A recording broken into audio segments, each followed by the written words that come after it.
말씀입니다. 자신 줄 알고 제가 읽겠습니다. 하나님이 말씀하시기를 말세에 내가 내 영을 모든 육체에 부어주리니 너희의 자녀들은 예언할 것이요 너희의 젊은이들은 환상을 보고 너희의 늙은이들은 꿈을 꾸리라. 아멘. 우리 옆 사람과 함께 인사를 하겠습니다. 하나님의 비전을 품읍시다 라고 인사를 하죠. 시작. 하나님의 비전을 품읍시다. 네, 하나님의 비전을 품읍시다. 네. 여러분 오늘 말씀은 오순절날 마가 다락방에서 성령님이 임하신 이후에 베드로의 오순절 설교 내용의 말씀입니다. 그래서 사도행전 2장 17절 말씀을 같이 한번 읽어볼까요? 아까 제가 읽었습니다만 읽어보죠. 하나님이 말씀하시기를 말세에 내가 내 영을 모든 육체에 부어주니 너희의 자녀들은 예언할 것이요 너희의 젊은이들은 환상을 보고 너희의 늙은이들은 꿈을 꾸리라. 아멘. 자, 그런데 오늘 말씀이 다른 성경에도 동일하게 기록되어 있어요. 바로 요엘서 말씀입니다. 요엘서 2장 28절을 베드로가 인용해서 오순절 성령 강림을 경험하고 설교하는 내용이 바로 오늘 본문 말씀이거든요. 그래서 오늘 본문 말씀의 핵심은 세 가지입니다. 예언, 환상, 꿈. 세 가지. 그래서 요엘서 2장 28절 말씀에 너희 자녀들이 장래인을 말할 것이라고 말씀. 이것이 바로 뭐예요? 베드로가 얘기하는 바로 예언입니다. 너희 자녀들은 예언할 것이. 또 너희 늙은이들은 꿈을 꾸며 너희 젊은이들은 이상을 볼 것이다. 이상이 바로 환상을 얘기합니다. 자 보세요. 요엘 선지자가 하나님의 말씀을 선포할 당시에는요. 유다 민족이 하나님을 버리고 이방신을 선택했던 그 죄로 인해서 땅이 황폐해져 버립니다. 거기다가 메뚜기 떼가 와가지고요. 싹 곡식들을 다 갉아먹어 버립니다. 그리고 젖과 꿀이 흐르는 그 가나안 땅이 황폐화되고 이제는 열매는 고사하고 풀도 다 사라져 버렸어요. 여러분 메뚜기 떼가 싹 쓸어갔다고 생각해 보십시오. 먹을 것이 하나도 없는 거예요. 그런데 그 상황에서 하나님께서 요엘을 통해서 뭐라고 선포하시냐면 너희가 이제 내게 돌아오면 내 영을 부어주겠다라고 하십니다. 요엘은 하나님께서 만민에게 부어주신 영을 말하고 있습니다. 그 요엘의 말씀을 베드로가 성령 강림 임하고 나서 그 요엘에 하셨던 그 말씀의 감동으로 설교하는 거예요. 요엘에게 임했던 하나님의 은혜, 또 베드로에게 있던 그 성령님의 그 충만한 은혜, 그 동일한 감동으로 저도 여러분들에게 말씀드리고 싶습니다. 여러분 성령님께서 임재하시면 그 은혜들이 나타나게 되어 있어요. 오늘 성경 공부 말씀 사도행전 2장 17절 말씀을 통해서 우리가 깨달을 것은 첫 번째는 바로 자녀들이 예언을 한다는 거예요. 예언이라는 것은 여러분 어떤 겁니까? 하나님의 백성에게 특별히 하나님의 특별하신 뜻을 백성들에게 전하는 것이 바로 예언이에요. 하나님의 뜻을 다른 사람에게 전하는 거예요. 그래서 선지자들을 예언자, 선지자 이렇게 얘기합니다. 하나님의 뜻을 누구에게? 이스라엘 백성들에게 전하는 겁니다. 정확하게 말하면 내가 경험한 신적 경험, 나에게 메시지 주셨던 그 신적 경험, 그것을 통해서 나오는 예언을 하는 거예요. 그런데 어떻게 어린아이들이 이 신적인 경험을 말할 수 있겠습니까? 이런 조그마한 어린아이가 어떻게 신적 경험을 말할 수 있겠어요? 그런데 여러분 그 의미는 뭐냐면 어린아이라고 할지라도 누구의 도구로 사용되어질 수 있다는 거예요? 하나님의 도구로 사용되어질 수 있다는 거예요. 하나님의 도구로 쓰임받을 수 있다라고 하는 것입니다. 여러분 우리가 어린아이라고 하면 사람들은 참 무시합니다. 어린아이라고 하면 무시. 그런데 여러분 자녀들 생각해 보세요. 생각이 다 있어요, 없어요? 생각 다 해요. 말해보면요, 다 초등학교 1학년생도 유치원생도 어린이집 다니는 아이들도 다 무슨 생각인지 다 합니다. 다 자기가 생각하는 것을 생각하고 말로 표현하고 자기의 생각을 이야기할 수 있어요. 그런데 우리는 흔히 어린아이라고 무시합니다. 그러나 성령님께서 함께 하시면 어린 자녀라고 할지라도 귀하게 쓰임 받을 수 있다고 하는 것입니다. 그럼 다시 말하면 어린 자녀를 세상 사람들은 무시할지 모르지만 성령님께서 임하시면 그 자녀에게, 나의 자녀에게 성령님께서 임하시면 그들은 상상을 초월할 수 없을 정도로 그들을 사용하신다.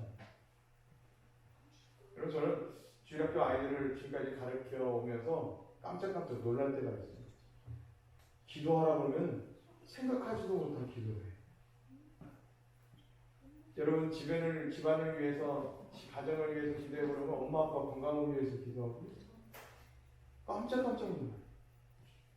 예전에 부목사로 있을 때는 여름 성경학교 때 자녀들과 선생님들과 함께 기도를 시켰는데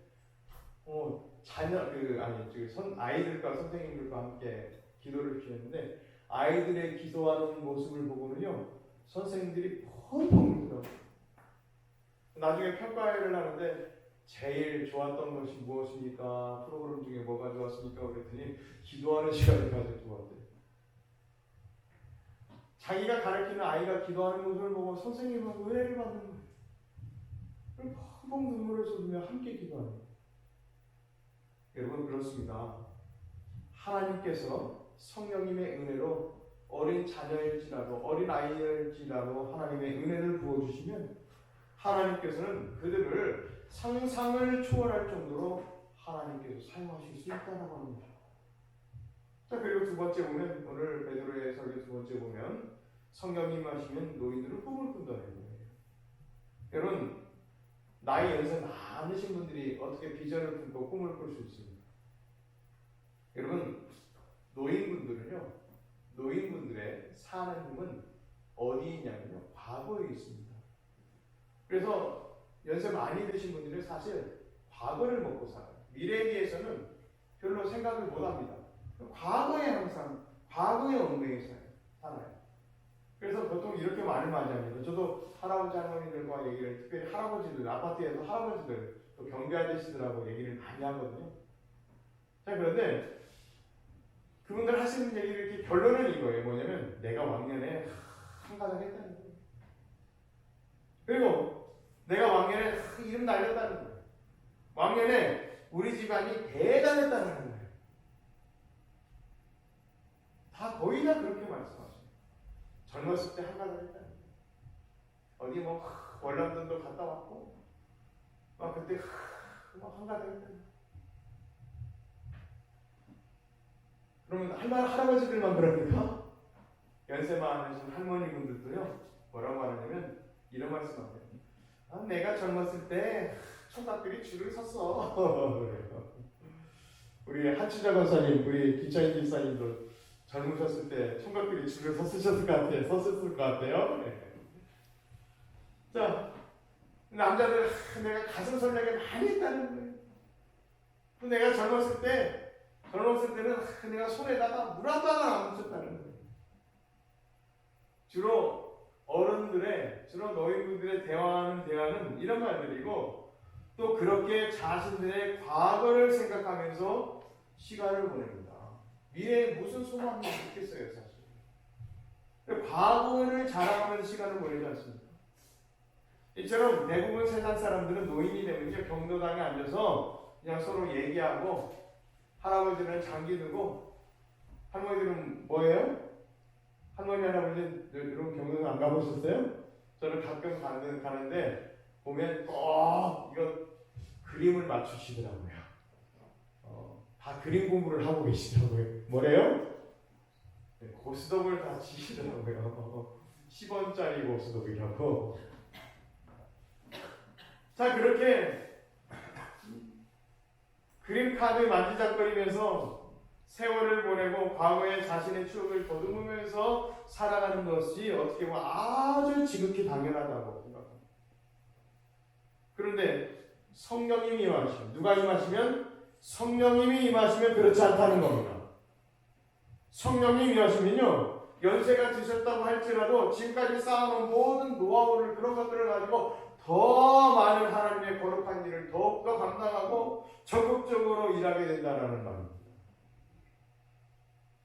그 꿈을 하나님께서 이루어주실 것을 믿으니까요, 성령님이 그걸 믿으니까 더 열심히 하나님의 일을 감당하시게 하는 그런 믿음과 능력으로 아름다운 노년을 살게 된다는 겁니다. 여러분, 아직은 우리가 젊지만 그런 비전을 가지십시오. 그런 꿈을 심으십시오. 내가 나이 들어서 이제 하나님의 일을 못한다라고 생각하지 마시고, 지금까지 내가 가지고 온 노하우를 가지고 하나님께서 주신 은혜와 성령을 가지고 더욱더 하나님 섬긴다라고 생각하시고, 여러분, 성경 중에서 대표적인 노인이 한 분 계세요. 누구냐? 바로 갈렙입니다. 갈렙은 이스라엘의 가나안 땅의 지파별로 제비를 뽑아서 땅을 분배할 때 제비 뽑기를 거부했습니다. 왜냐하면 제비를 뽑는 대신 아낙 자손이 살고 있었던 가장 험한 땅, 헤브론 땅을, 그 산지를 내게 주소서라고 요구합니다. 그리고 찬양도 있잖아요. 이 산지를 내게 주소서, 그날에 주께서 말씀하신 약속하신 땅을 달라는, 약속했잖아요. 약속한 땅을 달라는. 여러분, 그때 나이가요, 약속한 땅 달라고 했던 나이가 85세예요. 85세면 너무나 노인 아닙니까? 그런데 놀랍게도 갈렙은 헤브론 땅을 차지합니다. 그것도 전국에서 차지합니다. 12지파 가운데 가장 견고한, 가장 그 많은 땅을 차지합니다. 갈렙이 이처럼 가장 험악했던 산지 헤브론 땅, 아낙 자손, 힘센 자손, 가장 강했던 헤브론 땅을 차지할 수 있었던 것은 바로 갈렙이 나이 40세에 이미 모세는 충성스럽게 정탐한 갈렙에게 그 땅을 주기로 한 약속 때문이었습니다.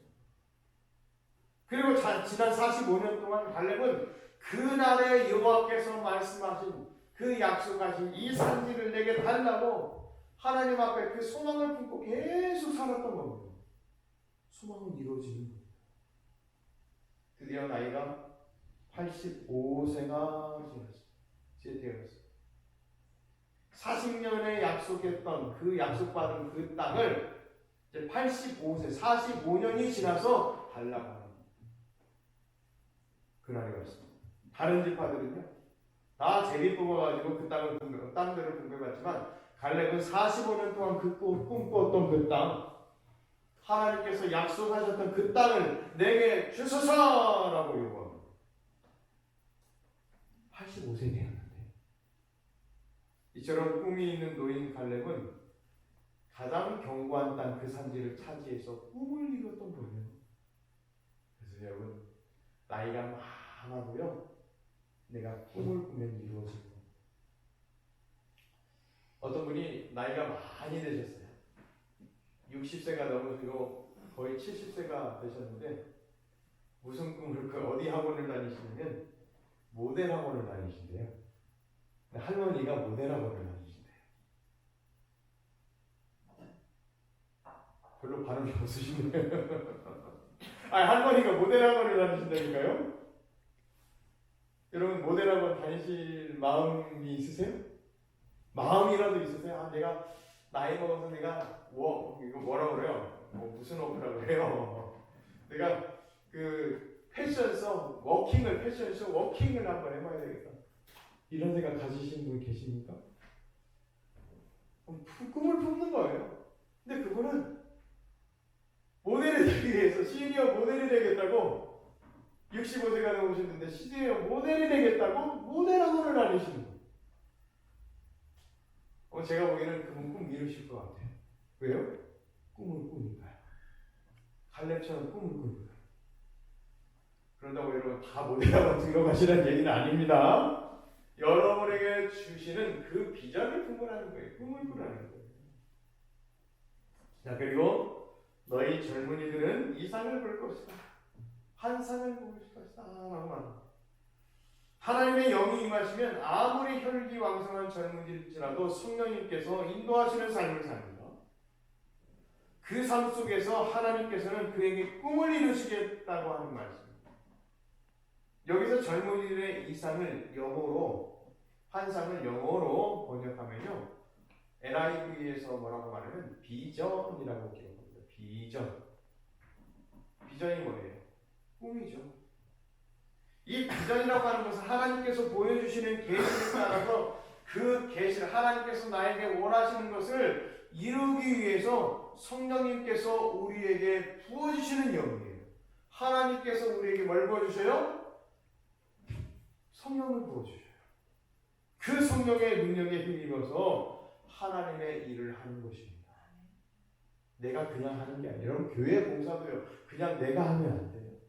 하나님께서 부어주신 영으로 해야 돼요. 하나님께서 부어주신 영이 아니라 그냥 내 힘으로, 내 능력으로, 내 생각으로, 내 의로 할 때 나중에는 힘들게 됩니다. 나중에는 지치게 됩니다. 나중에는 피곤하게 됩니다. 여러분, 하나님께서 주시는 그 능력으로 일을 하시게 하는 것이 바로 하나님의 비전입니다. 우리 옆 사람과 인사하면서 하나님의 비전으로 갑시다. 시작. 하나님의 비전으로 갑시다. 하나님의 비전으로 갑시다. 여러분, 그럼 하나님의 비전은 뭘까요? 하나님의 비전, 중요한 거거든요. 하나님의 비전과 나의 야망을 착각하면 안 된다고 하는 것이죠. 무슨 말씀이냐면, 하나님의 비전과 나의 욕심의 정욕의 내 소망, 내 욕심의 정욕과 헷갈리면 안 된다는 거예요. 여러분, 이것이 내 육신을 위한 소욕인가?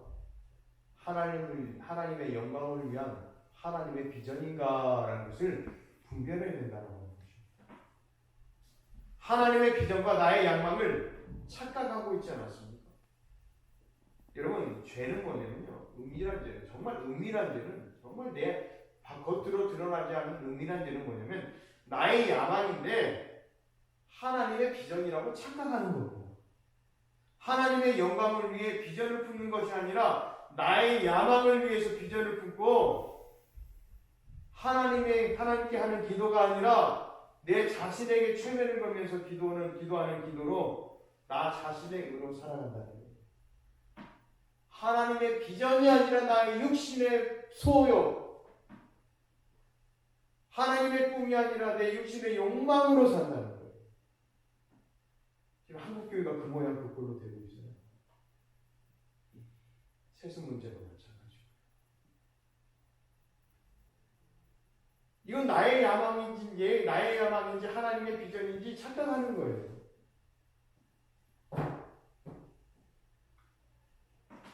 창피해서 말하는 거였어요. 어디 가서 창피해서 말하는 거였어요. 여러분, 나 자신의 야심을 비전과 소명으로 둔갑시켜서 하나님의 의를 방해할 수도 있다고 하는 것입니다. 우리 개인도 마찬가지입니다.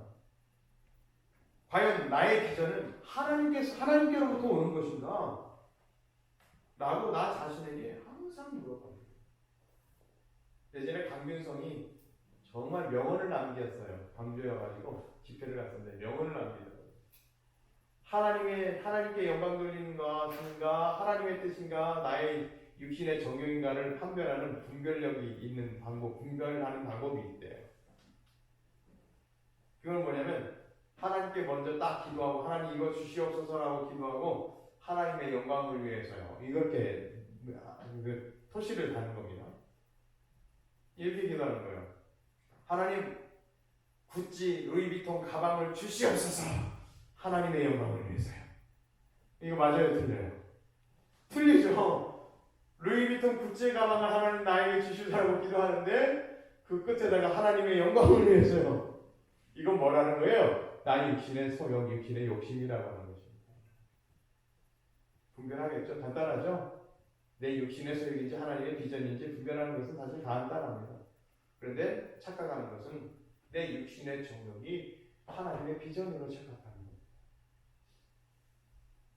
나의 야심을 비전과 소망으로 둔갑시켜서 하나님의 의를 여러분 오도할 때가 있다라고 합니다. 과연 나의 비전은 하나님께로부터 오는 것인가? 아니면 나의 자신의 육신의 소유로부터 오는 것인가라는 것을 점검해 봐야 됩니다.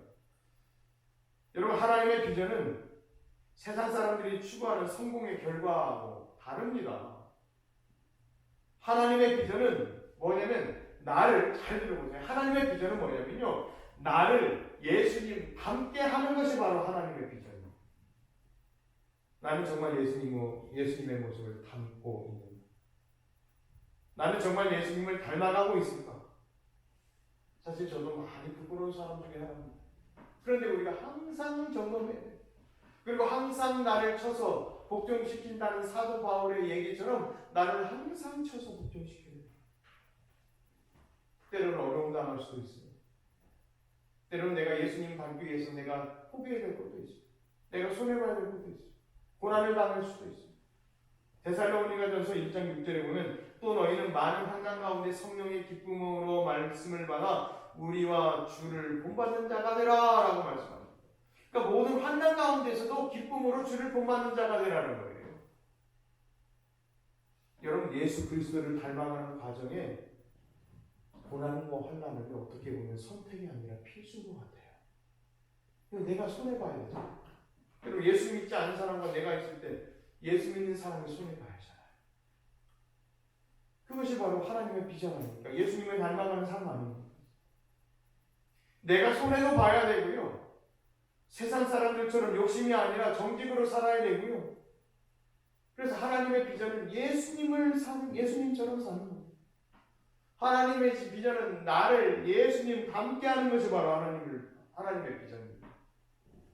여러분, 우리가 먼저 예수님을 생각했으면 좋겠어요. 예수님을 닮기 위해서는 어떻게 될까요? 먼저 우리가 예수님을 향해 방향을 맞추는, 이걸 바로 나침반이라고 하는데, 나침반이 어디를 가리켜요? 항상요? 북쪽과 남쪽을 가리키잖아요. 빨간색이 북쪽이에요. 북쪽. 아무것도 안 칠해진 그 하얀색이 남쪽이에요. 항상 남쪽, 북쪽을 가리켜요. 빨간색은 북쪽을 가리켜요. 그것처럼 우리가 주님을 닮기 위해서는 나침반, 나의 인생의 삶의 나침반을 맞춰야 됩니다. 언제나 주님께로 내 인생의 바늘이 향해져 있어야 된다는 거예요. 예수님께 나침반을 맞춘다는 것은 내 모든 일과 내 모든 삶에서 우선순위를 누구에게 맞춘다는 거예요? 예수님께 맞춘다는 겁니다. 그리고 예수님을 바라보는 것입니다. 히브리서 3장 1절에 이렇게 말씀하십니다. 그러므로 함께 하늘의 부르심을 받은 거룩한 형제들아, 우리가 믿는 도리의 사도이시며 대제사장이신 예수를 깊이 생각하라 라고 히브리서는 말씀하죠. 누구를 깊이 생각하라고요? 예수를 깊이 생각하라. 하나님 이거 주십시오. 예수님 때문에. 이것이 바로 예수님을 위한 필요인가? 나 육신의 필요인가라는 생각을 합니다. 여러분, 다른 세상 것이 아니라 주님을 바라보라는 겁니다. 예수를 깊이 생각하라는 겁니다. 예수님을 깊이 생각하라는 명령은 우리 머리를 예수님으로 가득 채우라는 겁니다. 가득 채우라는 겁니다. 생각하고 또 생각하라는 겁니다. 아무리 바쁘고 힘들어도 예수님을 끊임없이 생각해야 됩니다. 여러분, 왜 그럴까요? 예수님을 생각하지 않으면 우리는요, 예수님을 금방 잊어버리게 됩니다. 금방 잊어버리게 됩니다. 우리가 예수님을 깊이 생각할수록 어느새 우리는요, 누구처럼 생각하게 되냐면 예수님처럼 생각하게 되고, 또 예수님처럼 말하게 되고, 예수님처럼 행동하게 됩니다. 여러분, 눈에 보이는 비본질적인 것에 마음을 뺏기지 말고 보이지 않는 본질, 그 진리 대신 예수님을 바라봤으면 좋겠습니다. 여러분, 그런데요, 본질적인 것은 눈에 안 보입니다. 물질적인 것은 눈에 보이지만, 비본질적인 것은 눈에 보이지만, 본질적인 것은 눈에 잘 보이지 않습니다. 천국이 눈에 보여요? 사랑이 눈에 보여요? 하나님의 영이 눈에 보입니까? 소망이 보여요? 행복이 보여요? 보이지 않는 것들은 우리 그리스도의 삶의 목표가 되어야 되는 목표가 되어야 제대로 신앙생활을 합니다. 그래서 물질은 눈에 보여야 보여요. 돈은 눈에 보여야 보여요. 돈은 눈에 잘 보이죠. 행복은 눈에 보이지 않죠. 돈은 보여도 행복은 보이지 않고, 물질은 보여도 사랑은 보이지 않고. 여러분, 보이는 세상에서 보이지 않는 영원한 실체를 바라보는 것, 거기에 승리의 길이 있습니다. 주님을 바라볼 때, 보이지 않는 주님을 바라볼 때 승리의 길이 있습니다. 그런데 정확히 말하면 주님도 보입니다. 믿음의 눈으로 보이는 거 보는 거예요. 여러분, 예수님께 나침반을 맞춘 이후에는요, 승리의 삶을 위한 나의 습관을 만들어가는 것이 정말 그 다음에 중요한 일입니다. 자, 내가 하나님께 주님께 나침반을 맞췄어요. 그 이후에는 내가 뭘 만들어가야 된다? 따라서 거예요. 습관을 만들어간다. 시작. 습관을 만들어간다. 그렇습니다. 예수님과 동행하는 습관, 예배하는 습관, 기도하는 습관, 그런 습관들을 만들어가는 거예요. 주일학교 아이들하고 예배를 드리면서 성경 암송 구절을 시키는데 랩으로 성경 암송을 해요. 몇 번 불러보고 시켜보면 정말 잘하더라고요. 그리고 성경을 이야기해주고 나중에 퀴즈를 내면요, 퀴즈를 다 맞춰요. 하나님의 말씀을 외우는 거죠. 암송하는 거죠. 이런 습관을 갖는 거예요. 예배의 습관, 순종의 습관, 용기를 습관, 사랑을 베푸는 습관. 그래서 내가 하나님께 인생의 초점을 맞춘 다음에는 승리하기 위한 거룩한 습관을 우리가 만들어가야 됩니다. 그런데 여러분, 그 과정이 만만치 않습니다. 간단하지 않아요. 왜냐하면 내 희생이 필요하거든요. 예배를 드리기 위해서는 어때? 내 시간을 드려야 되죠. 그냥 집에서 누워서 쉬고 싶고, 몸이 힘들고, 직장으로 지치고, 마음이 힘들고, 또 다른 세상 사람들은 다 주일날 금요일부터 토요일 주일까지 놀러 가는데 내 가진 시간을 어떻게 포기해야 되죠? 여러분, 그 습관을 갖는다는 것은 만만치 않습니다. 내 희생이 따르는 겁니다. 여러분, 예수님은 사랑을 위해서 희생하셨어요. 너무 힘들지만 여러분, 예수님처럼 시도하는 것이 정말 중요합니다. 예수님 닮는 습관을 만든 이후에는 그 다음은 뭐 해야 될까요? 내가 이제 첫 번째 뭘 했어요? 예수님께 나의 인생의 목표 나침반을 맞췄고, 두 번째는 거룩한 습관을 늘렸고 습관을 만들었고, 세 번째는 뭐냐면요, 풍성한 삶을 위한 인격 다듬기를 해야 돼요. 인격 다듬기. 마지막 결론은요, 인격이 바뀌어져요. 인격을 다듬어요. 여러분, 믿음 생활에서요, 결국 문제가 되는 것은 뭔지 아세요? 결국 인격이에요. 성품이에요. 예수님의 배려, 예수님의 그 격려, 예수님의 사랑, 예수님의 나눔, 예수님의 돌봄, 예수님의 병 고치심, 다 예수님의 어디에서 나왔던 거예요? 성품에서 나왔던 거예요. 이것을 뭐라고 하냐면 그리스도의 성품이라고 합니다. 그리스도의 성품. 그 그리스도의 성품은 누가 가져야 돼요? 내가 가져야 돼요. 이건 뭐냐면 바로 그리스도인의 성품입니다. 그리스도인의 성품. 그리스도인의 성품. 여러분, 그러면 오늘을 사는 우리에게 향하신 하나님의 비전은 뭘까요? 예수님이 이 땅에서 병자를 고치시고, 상처받는 자를 고치시고,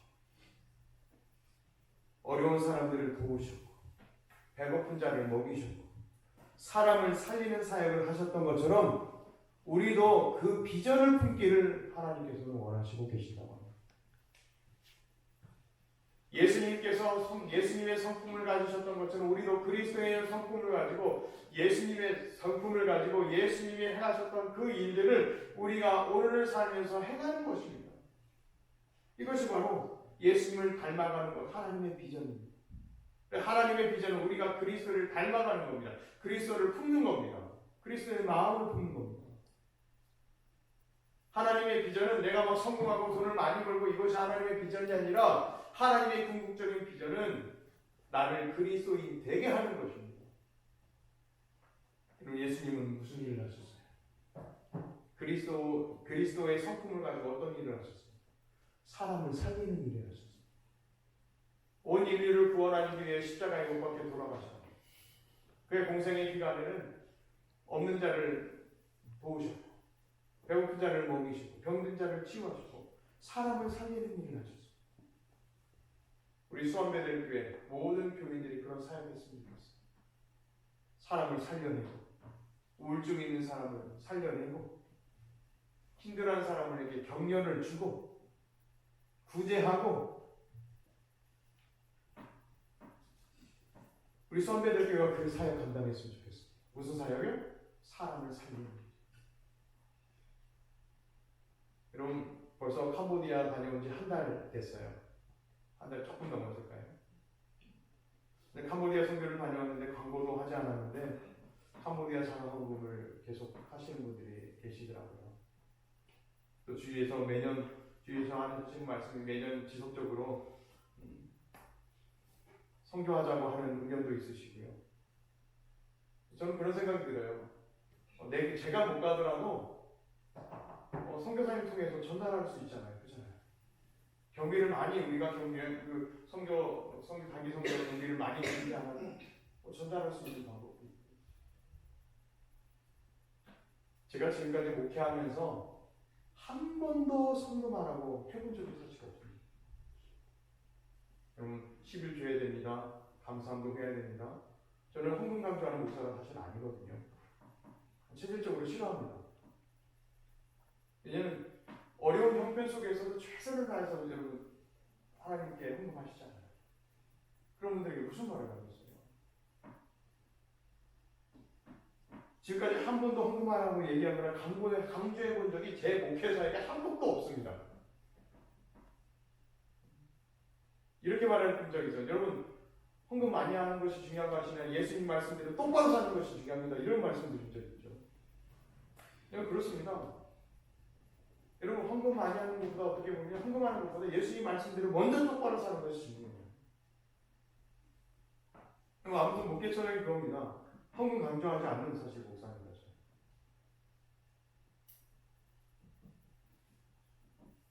여러분 그런데 하나님의 비전은 나만 잘 먹고 잘 사는 데 있지 않습니다. 나만 잘 먹고 잘 산다? 내 가족들만 잘 먹고 잘 산다? 삼시세끼 맛있는 것만 먹어야지. 이런 데 여기 있지 않아요. 그럼 제가 어제가 토요일이었죠?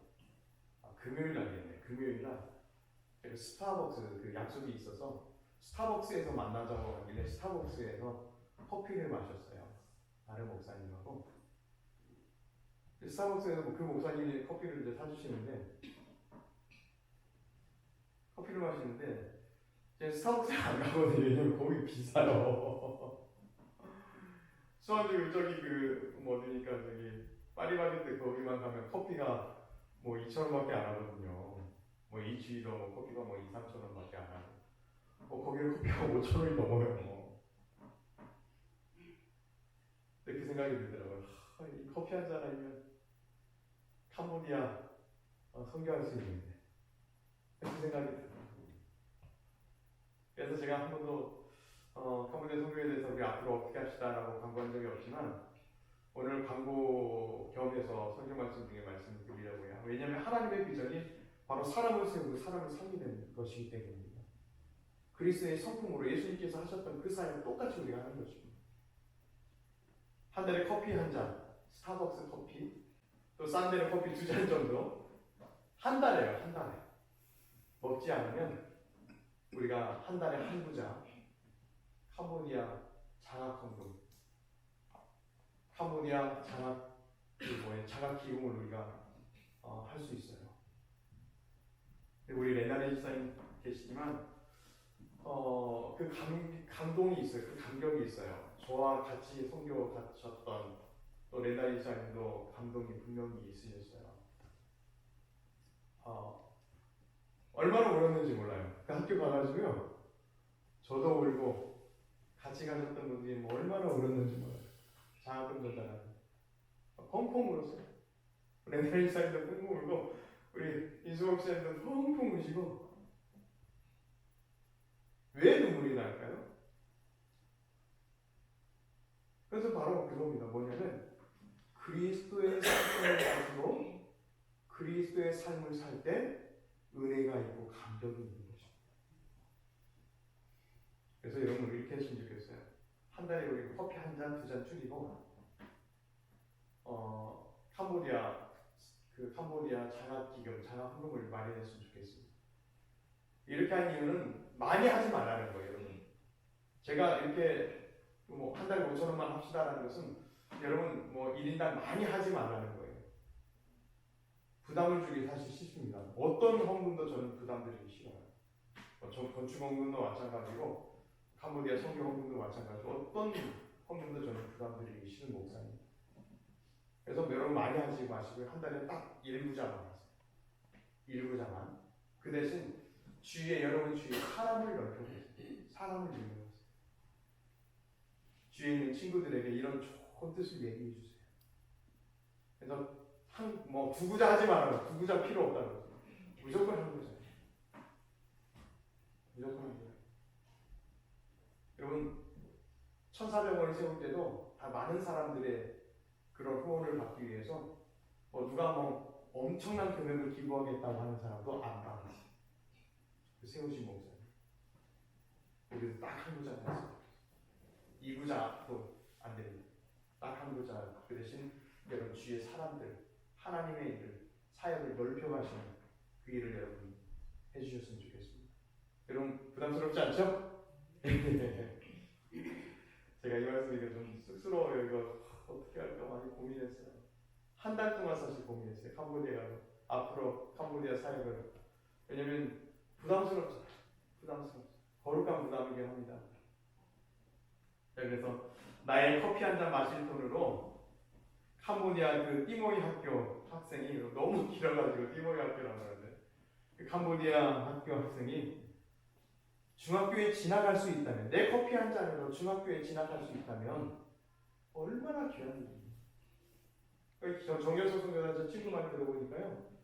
공부는 잘해도 집안이 어려우니까 가정이 어려워서 중학교에 진학을 못한대요. 그냥 그렇게 사는 거예요. 그래서 여러분 우리의 장학금을 받고 장학금을 그 아이들이 타국의 땅을 이끌어가고 또 우리의 선교기를 통해서 복음이 전해지고 예수 믿는 사람이 나타나고 또 그들을 통해서 캄보디아가 발전하고 부흥하는 캄보디아 나라가 살아나는 역사가 일어날 것이라는 비전을 가지고 있습니다. 그런 비전 여러분도 우리가 동일한 비전을 품기를 원합니다. 여러분 그런 것 같아요. 행복은요 나눌 때 찾아옵니다. 여러분 전혀 부담 갖지 마시고 여러분 우리의 후원자 사람들을 늘려 가십시다. 주위에 많이 추천해 주세요. 결론 말씀드립니다. 내 개인의 욕망이 아니라 우리에게 향하신 하나님의 비전 품으시는 저와 여러분 되시기를 주님의 이름으로 축원합니다.